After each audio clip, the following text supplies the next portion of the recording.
What's going on, everybody? Ryan Miner here of the Face Off Sports Network.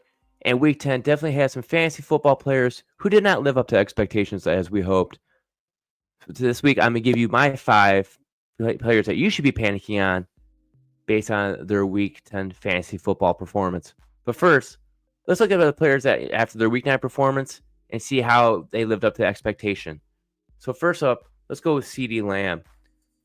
Now, back then, what I said last week was, we were waiting to hear on the MRI from Dak Prescott, and if the news came out that he'd be going to injured reserve, that I would be more worried about the status of how to look at CeeDee Lamb going forward with Cooper Rush. As we saw through Cooper Rush performance, it wasn't up to anything great, and the Dallas Cowboys in general kind of looked like they were floundering.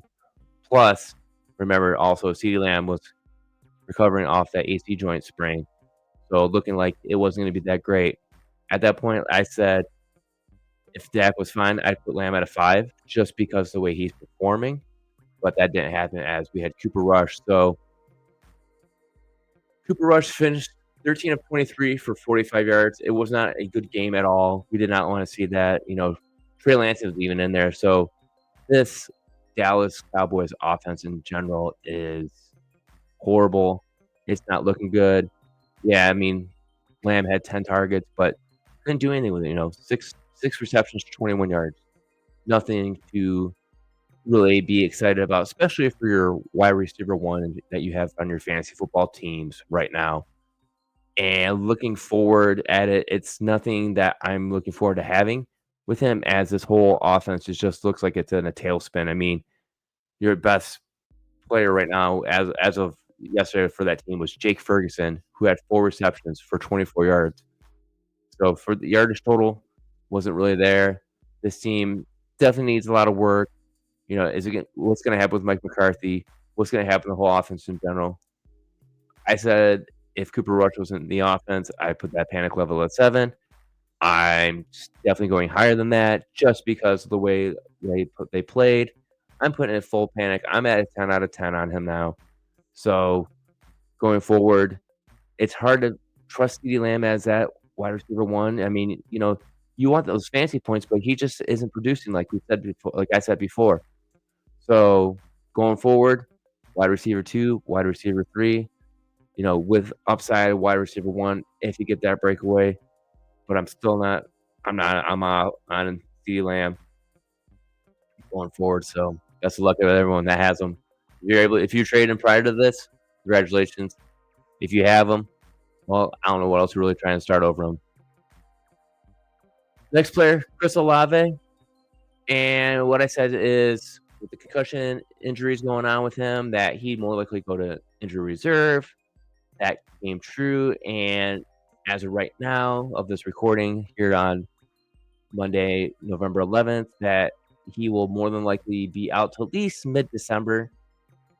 And okay, so the Saints win, whoop-de-doo, but they're not going to be a playoff contender, and they're going to reevaluate having Olave come back. But if you're not a playoff contender, why injure your number one wide receiver? For a fantasy football point of view, I'm almost. I mean, if you can drop him, I'd be willing to just drop him. He comes back. I don't see him really coming back to being anything. He could be more just used as a decoy to come back, but I don't see a reason why the Saints would actually really bring back Chris Olave at that point, especially with the turmoil. I mean, yeah, your interim coach is looking great and everything, but overall, it doesn't seem to be worth it. Back to the Dallas Cowboys Philadelphia Eagles game, A.J. Brown with a nice bounce back. Now, before I was saying, he didn't look so good, taking on the Jaguars, and he was cut short. But like I said, put him back in your lineups. We did. He performed, and he got 5 receptions, 109 yards. good for double-digit PPR points. So, you're either getting 15 or, I know some leagues have bonuses, so you're 15 plus fantasy points. Definitely a nice bounce back game for uh, AJ Brown, as Jalen Hurts really wasn't needed in the passing game. He only had 20 attempts, and basically the offense wasn't really needed in the fourth quarter as the Philadelphia Eagles just dominated the Dallas Cowboys 34-6. Bouncing back again. Let's see. Nick Chubb, he was on there on bye. So, like I said, we'll see how they do against Week 11 here, coming up against the Saints. But outside of that, it's going to be more likely a tough road. And DJ Moore. Oh, how gross was that? I don't even know what's the best way to even say looking at that game, as it was just an ugly 19-3 loss to the New England Patriots. Caleb Williams wasn't having a good game. It just wasn't there for him at all. I don't see how anyone can really start any wide receiver here going forward, as this whole entire offense is kind of just plundered. So I'm really struggling there, just looking forward at it. It's hard just because a lot of people say the wind was what killed that game. And I could see that, yeah, that can work, saying the wind killed the game, just because Caleb Williams only had 120 passing yards. But Drake May, he had 184 passing yards. Still was able to get something to go, but there was no receiver on the Bears that fell over 55 receiving yards. And DJ Moore, once again, choked, turning in 3 receptions off of 6 targets for 24 yards. I don't know how you're still starting him. I am benching DJ Moore going forward until he proves me that he can actually play. But at the same time, I feel like, at that point where you start looking at these matchups coming up, and you're thinking that he needs to bounce back. He should bounce back. Why doesn't he bounce back? We don't know. We got, let's see, game log here real quick on DJ Moore. It's been 4 games in a row now that, and this is non-PPR leagues, that he's had under 5 points. It's been since week 5 that DJ Moore has actually done something significant. So if you're okay with 5, 6, 7 fantasy points from your wide receiver 2, I've added. But if I'm you, I'm passing out on this. We're moving on from DJ Moore out of the lineup. All right, so that wraps up our week 9 recapping our week 10 players. Week 10, we're going to look at players right now as we start getting prepared for week 11. So let's kick it off from Thursday night football. My first player I'm panicking on right now is Zay Flowers himself. And we look at that game, and that game was a great, fun, back and forth type of game. It kind of started boring, where the Bengals just kind of teeter-totter back and forth with the Ravens, and then the fourth quarter was where all the magic really happened. And you were thinking, looking at Lamar Jackson, thinking 25-33, 290 yards, 4 passing touchdowns. All right, one of these had to go to Zay Flowers. So you look at the box score, Tylan Wallace, Mark Andrews, Rashad Bateman, Nelson Aguilar. That's the end of the story. No more, Deontay Johnson didn't do anything. Zay Flowers here, though, 6 targets, which was good for third on the team, but only was able to turn in 4 for 34. And overall, Zay Flowers has been more of a up and down type of boom bust player that we love to have in fantasy football, but he's not someone that's consistent. He's very inconsistent. We look back a couple weeks ago against Denver. He had 5 receptions for 127 yards and 2 touchdowns. That's the boom. Here's the bust game. 4 receptions, 34 yards. It's going to happen. You're going to be frustrated. You're going to want to pull him out of your lineups. I would hold on here just because of the boom bust potential, but as right now, I have the panic level at 4 because I know as soon as I pull him out, that's when he's going to explode. You're going to put him right back in. He's in a down.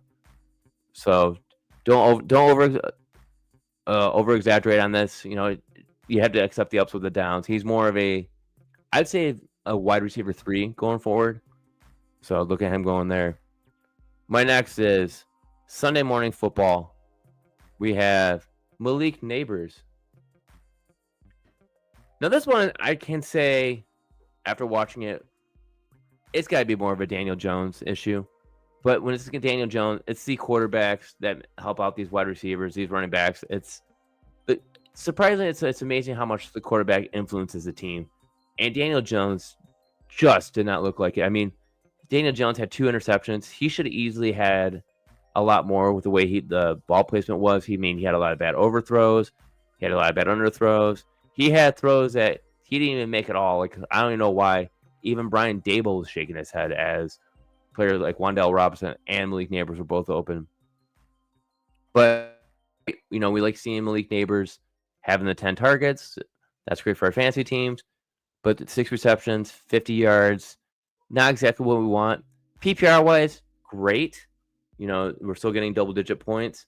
But for people who are non-PPR, this would be game number 4 in a row for Malik Nabers not putting up any more than 7 non-PPR points. So non-PPR, you're looking at a wide receiver 3, flex at best.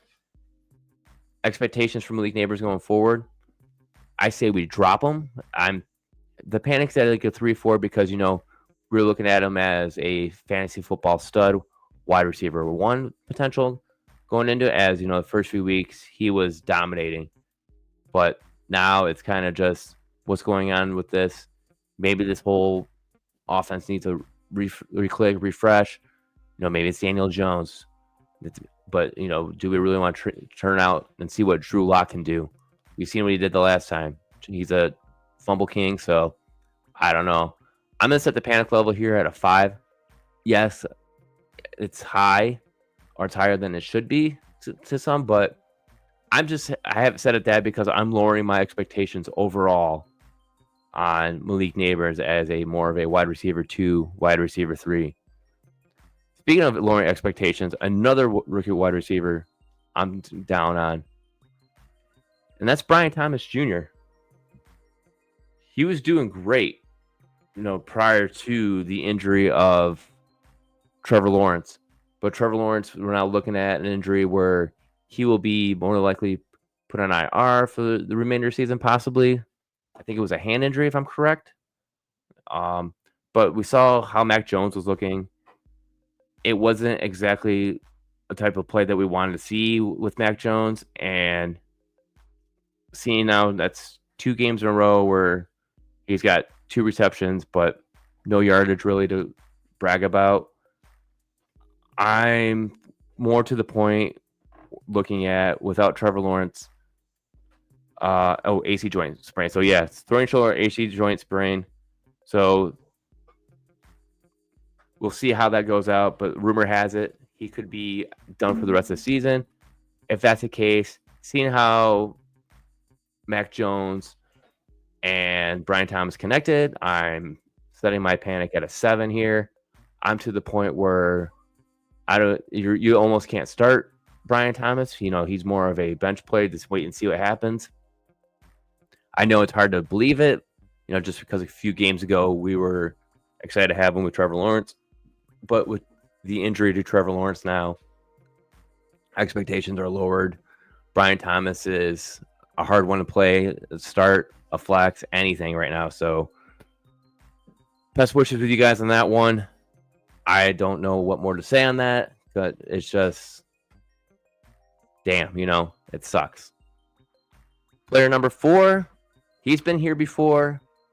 Actually, the Jets in general have been here before because it just seems like they cannot do it. But that's Bree Hall. And this Jets game was out of hand before it really even started. I mean, it was 14-3 by the end of the first, and then 24-6 at halftime. So overall, Bree Hall got scripted out. He had 10 attempts for 52 yards, along with 4 receptions for another 31 yards. Yeah, we like to see the PPR points, but standard points, not that great. You're still going to play him. He's not living up to exactly that RB1 potential that we'd love to have when it comes to Bree Hall, but I'm still starting them either way. I mean, it's more of a lower expectation. Yeah, the Jets are now 3-7. They're currently in a two-way tie as we wait to hear the results from the Miami Dolphins game. As I'm recording this prior to that, as my Miami Dolphins play the LA Rams. But if that happens, then you have a three-way tie if the Dolphins win.